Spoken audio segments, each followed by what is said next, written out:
MP board class 12th वाले सभी students का यहाँ पर राजनीति शास्त्र का जो क्वेश्चन पेपर है वो पूरा का पूरा पेपर आ गया है। प्यारे विद्यार्थियों, जो क्वेश्चन पेपर बता रहा हूँ ये आपको परीक्षा में 100% देखने को मिल जाएगा। तो जितने भी बच्चे इस वीडियो को देख रहे हैं और जो हमारे साथ इस चैनल पर नए जुड़े हैं, तो प्यारे विद्यार्थियों, चैनल को आप सभी बच्चे सब्सक्राइब जरूर करके रखना।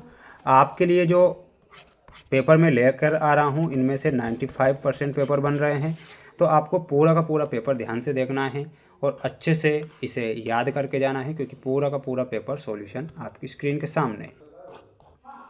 क्वेश्चन आप देखिएगा, क्वेश्चन आपकी स्क्रीन के सामने है। प्यारे विद्यार्थियों, प्रश्न परीक्षा में आएगा और पूछा जाएगा आपसे कि बोल्शेविक क्रांति कहाँ पर हुई थी। प्यारे विद्यार्थियों, बोल्शेविक की जो क्रांति थी वो कहाँ पर होती है, तो यहाँ पर आप ध्यान रखेंगे रूस में बोल्शेविक क्रांति हुई थी। तो यहाँ पर आप रूस करेक्ट आंसर के रूप में लिखेंगे, जो कि हमारा सही आंसर हो जाएगा। चैनल पर जितने भी बच्चे हमारे साथ नए जुड़े हैं, तो प्यारे विद्यार्थियों, चैनल को आज सब्सक्राइब जरूर करके रखें। आपका हिंदी विषय का जो पेपर होगा वह भी मेरे द्वारा बता दिया जाएगा, जो आपको परीक्षा में देखने को मिल जाएगा। सोवियत संघ का विघटन किस वर्ष हुआ था? तो सोवियत संघ का जो विघटन है 1991 में सोवियत संघ का विघटन होता है।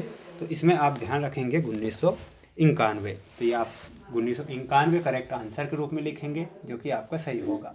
प्यारे विद्यार्थियों, चैनल पर जितने भी स्टूडेंट्स नए जुड़े हैं, तो प्यारे विद्यार्थियों पूरा पेपर ध्यान से देखना है, क्योंकि पेपर आ चुका है और छप चुका है।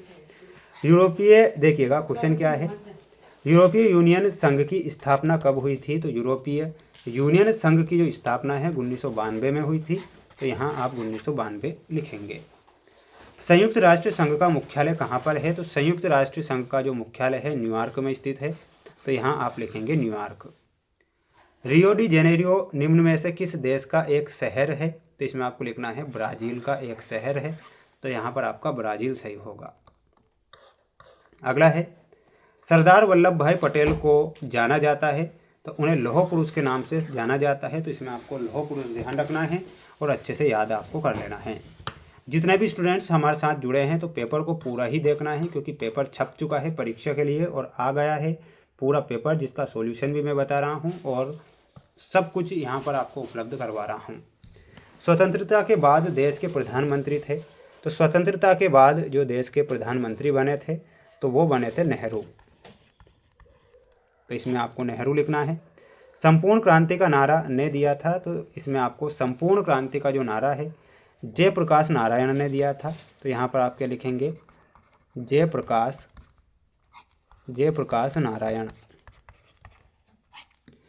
अनुच्छेद 370 से संबंधित है, तो अनुच्छेद 370 जो है वो जम्मू कश्मीर से संबंधित है।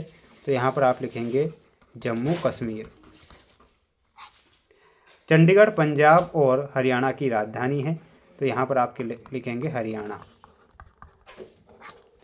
मार्शल योजना का मुख्य उद्देश्य से है, तो मार्शल योजना का जो उद्देश्य है आर्थिक सहायता से होता है। तो यहाँ पर आप लिखेंगे आर्थिक सहायता। मैग्ना कार्टा का संबंध किससे होता है? तो मानव अधिकार से मैग्ना कार्टा का संबंध होता है। यहाँ लिखेंगे मानव अधिकार। विषैली गैसों के उत्सर्जन से प्रदूषण होता है, तो कौन सा प्रदूषण होगा? वायु प्रदूषण होगा। तो आप वायु प्रदूषण लिखेंगे। आप सभी बच्चे क्या करें, एक स्क्रीनशॉट ले लें इसका और अच्छे से सभी प्रश्नों को याद कर लें, क्योंकि प्रश्न परीक्षा में आ रहे हैं और पेपर परीक्षा के लिए छप चुका है। देखिएगा, मेघ मोहन रेखा। तो मेघ मोहन जो रेखा है वो किस किस के मध्य में है, ये आपसे पूछा है। तो इसमें आपको लिखना है प्यारे विद्यार्थियों भारत और चीन। ठीक है, भारत ने द्वितीय परमाणु परीक्षण किए थे, तो मई 1998 में किए थे। विश्व स्वास्थ्य संगठन सबके लिए स्वास्थ्य। कोविड-19 की शुरुआत कहाँ से होती है? तो चाइना से कोविड-19 की शुरुआत हुई थी। भूमंडलीकरण विशिष्टवाद में आपका हो जाएगा सार्वभौमिकरण। ठीक है, द्विराष्ट्र का सिद्धांत भारत और पाकिस्तान। तो यह आपकी जोड़ी यहाँ पर कंप्लीट हो चुकी है। आप इसे ध्यान से देखें और अच्छे से पढ़ लें। अगला क्वेश्चन दिया जाएगा परीक्षा में, ध्यान से पेपर को देखें, अच्छे से याद करें। देखिएगा, हरित क्रांति का संबंध किस क्षेत्र से है? तो इसमें आपको लिखना है कृषि क्षेत्र से। किससे है? तो ध्यान रखना है कृषि क्षेत्र। पंचशील समझौता किन दो देशों के मध्य होता है? तो पंचशील समझौता हुआ था भारत और चीन के मध्य। तो लिखना है आपको भारत चीन। आपातकाल क्या है, तो इसमें लिखना है देश में अतिरिक्त विद्रोह के कारण आपातकाल लगाया जाता है।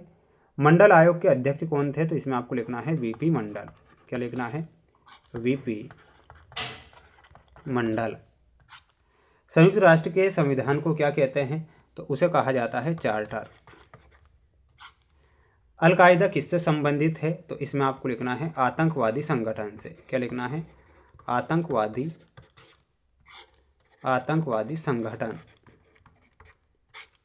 चिपको आंदोलन के प्रवर्तक कौन थे, तो इसमें आपको लिखना है सुंदरलाल बहुगुणा। क्या लिखना है, सुंदरलाल बहुगुणा। तो ये आप यहाँ पर करेक्ट लिखेंगे। सभी बच्चे एक स्क्रीनशॉट लेकर रखें और अच्छे से इन प्रश्नों को याद करें, क्योंकि प्रश्न परीक्षा में आएंगे और छपेंगे, ये मेरा वादा है। तो पूरा पेपर ध्यान से देखेंगे। ग्रीन हाउस गैस के उत्सर्जन में सबसे ज़्यादा हिस्सा विकसित देशों का है, तो बिल्कुल ये सत्य है। वैश्वीकरण एक बहुआयामी परिघटना है, ये आपको असत्य लिखना है। यानी कि ऑलमोस्ट हमारे सभी क्या हैं, असत्य हैं, तो असत्य आपको लिखना है। सभी बच्चों को ये जो सेट पेपर मैंने बताया है, ये कौन से नंबर का सेट था, ये सेट था 4th नंबर का। कौन सा, 4th नंबर का सेट पेपर था। यानी कि 3 सेट पेपर मैंने डाल दिए हैं, 4था सेट पेपर है, जिसे भी आपको देखना है। चैनल पर नए जुड़े हैं तो सब्सक्राइब जरूर करके रखें, किसी प्रकार से रियल या वायरल पेपर के चक्कर में ना रहें, अच्छे से मेहनत करें।